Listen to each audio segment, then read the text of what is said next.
Hello guys.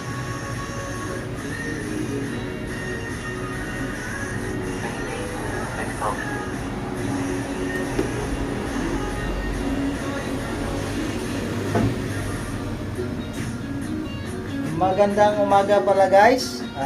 Nandito naman tayo sa kalagitnaan ng oras. Ay, na yung oras ay alerto lang sa posting. Monitor natin yung pumapasok sa atin guys. Medyo tahimik man, pero hindi tayo magkumpiyansa guys. Baka tahimik.